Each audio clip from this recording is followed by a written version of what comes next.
Guys, it's Lacey. Welcome back to Paws and Papers. So I am here getting a start on the next journal. If you watch the one video that I've done, I don't know how many months ago it's been now, the upcoming projects. This was the last on my upcoming projects, was doing this Paris theme journal. So I am going to do, this is going to be the fabric to cover it. And I'm going to try something different. I am going to try using a very large book here. So I have all these very large books and I'm never quite sure how to use them. This one here is, it's almost, it was probably about 13 by 9.5 approximately.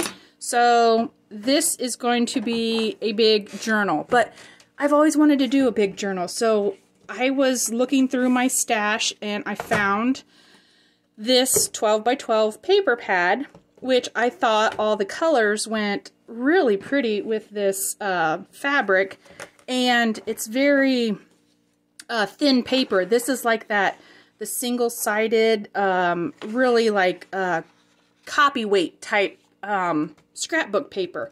So I was thinking, I really want to use this because the colors are great, but how can I get it to fit into this big book? So then I was playing around and I came up with this page design. So I have glued two pieces of the scrapbook paper together, and I've then glued it front and back. So it takes 4 sheets of paper to make one piece in the signature, if that makes sense. So this is going to be one of the, I don't know, what do you call this, just one page in the signature. And what I'm going to do is make all of these in here, and I believe I might try binding them in a little bit of a different way because this is such a big book. I'm going to try binding them with that, I did do the Blue Velvet journal, which just recently sold out on my Etsy shop, so thank you so much. The Blue Velvet journal, I did a kettle bound stitch on that, which allows the papers to lay a lot flatter.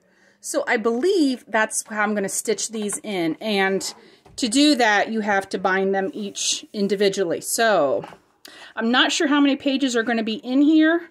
I'm going to use this entire sheet, or this entire pack, and I have used a couple pages out of here, but it says it has 80 sheets. So I'm not sure how many I have left, but we'll see how many we get. So this is my pages that are going to go into this big, large journal, and then we're going to cover it with this fabric. So let me show you how I am preparing these pages then. And what I did, and this is a great way too, if you have some of these paper pads that are the real thin paper, sometimes, you know, you kind of shy away from them because I think a lot of people don't like the copy weight, the weight, the copy weight of the paper. You know what I mean? They want a heavier scrapbook paper. So I just thought that this would be just a really good way to use some of these lighter weight paper pads, because their pictures are really pretty. I like to use them, but sometimes I feel like maybe they're just too thin, if you know what I mean. So I'm just going to grab some random pages here, and I don't think it's really going to matter. I wasn't being too awfully particular because the whole paper pad is going to coordinate in some way. I mean, a lot of times the whole paper pack is meant to go together.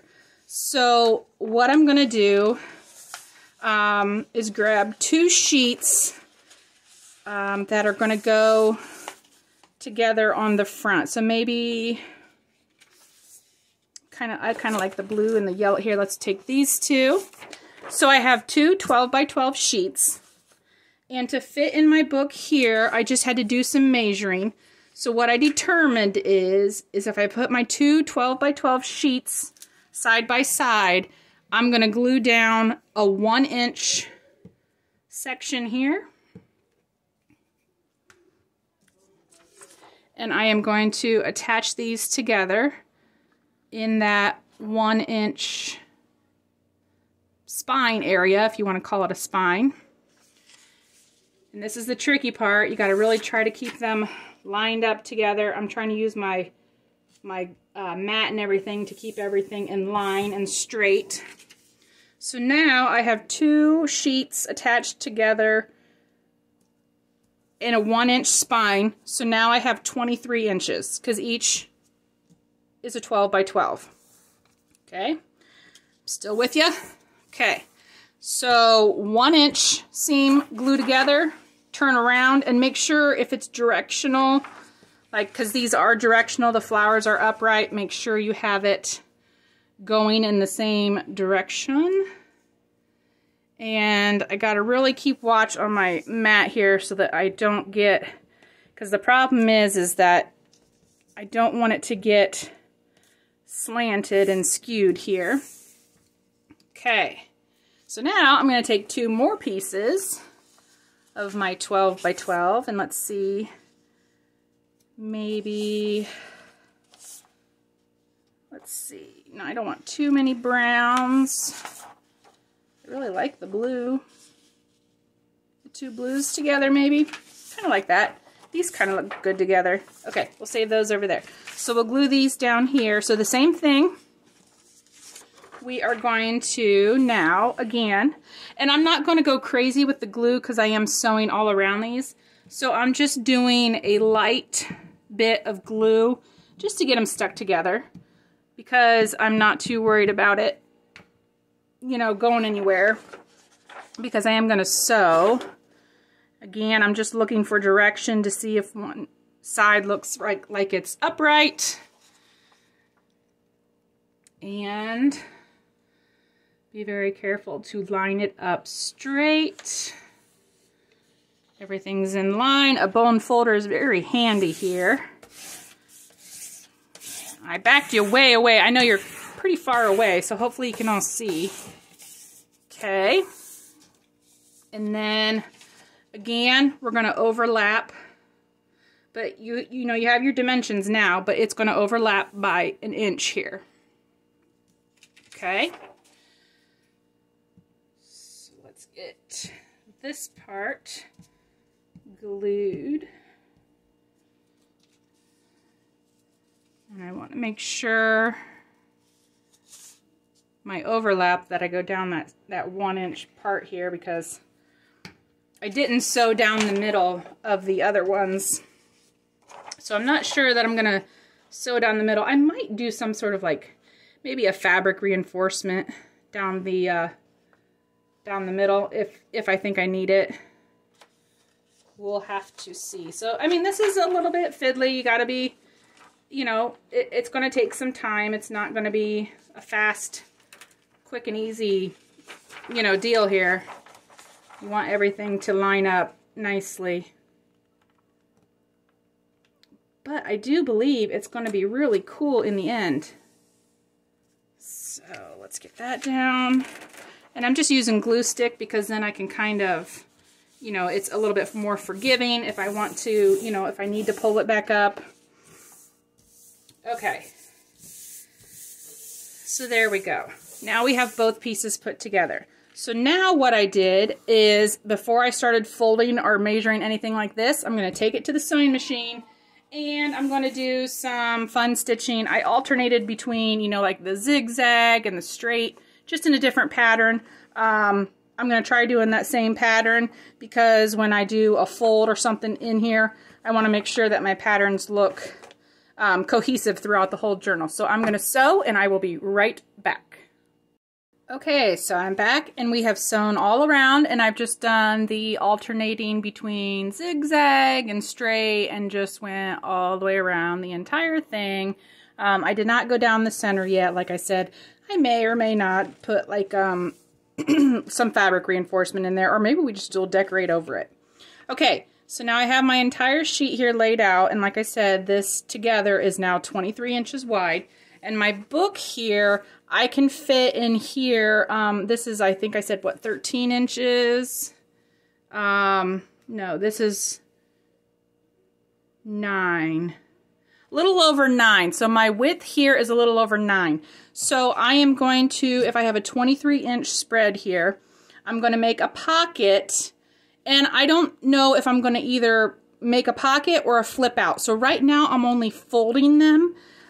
When I go to put it together, the whole book, then I'll decide whether I want to glue it down or leave it as a flip. So right now I'm just determining, I'm going to fold these back and forth and see which side might look good. Did I? No. Okay, we're good. So I'm just kind of going back and forth. Okay, so I like this look together with this here, and if I have a pocket here, I like the colors. So I am going to go ahead and make this a 5-inch fold. So I want to have lined up here again, and at 5 inches, I am going to fold. Trying to keep everything in line as straight as possible. And look, there's my bone folder. Bone folder comes in handy to really fold that down. Okay, so I folded in my flap first of which way I want to go. Now all I have to do is fold it in half, because I know when I fold it in half, now it's going to be 9 inches in half. So it was 23, and I took off 5, which gave me 18. And now we're going to fold that in half to give me my 9, which will fit in my book perfectly. So, I mean, it is going to take some calculations to do, depending on, what size of, of the larger book you have. And, it may come in handy to have, like a, what's that thing called? The, scoreboard, to get your folds nice and neat, because you do have 2 pieces of paper that are stuck here together. But I don't have one of those, so I just kind of train it down. And there we go. So now we have another page that is going to go in our book. And I am going to have to make probably, oh my goodness, probably at least 20 or 30 more of these. So now it's not going to matter how I lay them in here, because I think what I'm going to do is, this is what I was talking about. I'm just going to like keep stacking them all up here, and then I'll have to sew them each individually. So when they're in the book then, they're going to lay in the book like this. And then I'll determine whether, like this here, am I going to keep that a pocket and glue it down, or am I going to make it a flip? Okay, and then we'll go over to the next page.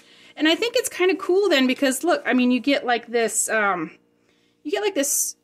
patchwork type look. And I think that's kind of very grungy, and it's just kind of neat. So I think it's kind of cool that we're getting all these different patterns together. So you'll be able to see it spread out like this. So then we'll go over to the next page, and then this one will either be a flip or a pocket. And if I want to orient them differently, I can change them and do them this way, and flip it around, and then I can fold out this way again. So really, I mean, if your paper's not noticeably directional, you can put these in however you want. So this is basically what I'm going to be doing, making pages for probably the next, I don't know, 2 weeks or so, depending on how many of these I can do. But, it's not hard. You saw all we're gluing is 4 pieces together and then sewing. And if you're not going to sew, all you're doing is gluing pieces together and folding them. So I think it's super easy and a great way to use up these large covers. So that's how I'm going to start preparing this book, and I am just going to keep making these pages, and I will see you guys on the next video. Take care. Bye.